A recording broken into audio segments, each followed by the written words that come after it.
A few years back, this picture went viral, and before we knew it, every piercer in the world was piercing the triple forward helix. Every day.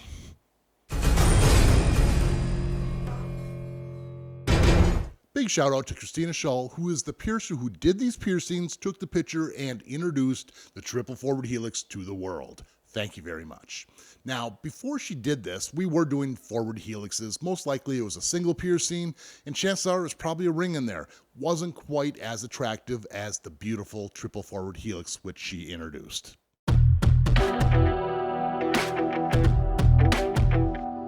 Like a fingerprint, no two ears are the same. Everyone's anatomy and shape can be so drastically different from person to person. So for this piercing, you're definitely going to want to talk to a piercer and see what would work best for you. Because not everyone can get the triple. Some people can only get the double. Some can only get the single. And this is what I'm talking about. When we're looking at these two ears here, you're going to notice this one here has a nice fold or a ridge where you're not going to see the backing of the stud. There's going to be a little disc on the back, and the popular pictures you're going to see on the internet aren't going to be showing the disc. Now, this other ear you're looking at is just kind of a fold straight up, and you're going to see the back as well as the front. Kind of takes away the effect of the look of the triple forward helix. If you wanted to get it done, you can still have it done, but keep in mind you're going to see the back as well as the front. Some people don't have the anatomy at all for this piercing, and some people can get up to like 4, possibly even 5. Every person is so different.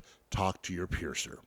The jewelry options for this are basically going to be a labret stud. I would highly suggest going with the threadless piece as opposed to a threaded piece. The reason being is the threaded piece can work just as good, but you can't stick your finger on the back of your ear to really hold onto that disc to make sure it stays tight. A threadless piece is held in by pressure and not very likely to fall out or have as many problems. So keep in mind, you have to have the longer one in there till it's all the way healed up, downsize so it doesn't migrate, shift, or move into a different position. It is very important. Now, this piercing has many different healing times and many different factors. If you're just getting one piercing done with a stud, maybe 3 to 6 months, but any cartilage piercing can take up to a year. The more you get, the longer it's going to take to heal. So if you're getting that 3 done, generally what I've seen is a minimum of a year-long healing process. When you're putting 3 small piercings in that small of an area, the piercing is going to cause swelling, which puts pressure on the next piercing, which causes swelling, which you get the point. That's why this takes so long to heal. So you got to be patient, you got to clean it properly, and of course, do your best not to sleep on it, because that's probably one of the most common problems people have.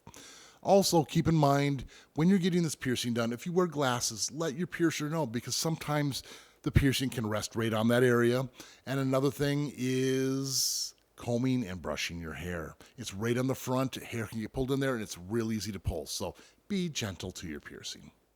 Last thing I want to talk about here is downsizing the jewelry. Many people leave the original long one in there, and what happens is the piercing is going to turn, migrate, shift, and it won't look as good as it originally did. So once the swelling's gone down, downsize to a nice tight barbell. Not too tight, but tight enough. So as far as the pain goes on this one, I can't imagine it being that bad. It's just a cartilage, right? Let's check it out.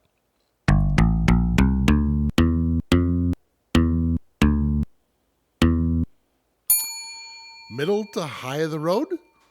It's a weird spot to end. The reason I say that is because it depends on what piercing you're getting. If you were just getting one, it's not going to be quite as high as that. I kind of base that off the second piercing. And if you're going to get the third piercing, it's probably going to be a little bit higher than that. Just being honest, I want to warn you. So if you want that triple or more, it's going to hurt a little bit.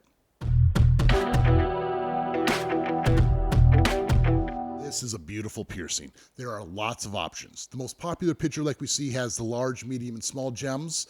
You can also alternate the sizes. You can add gem clusters or little flowers in there.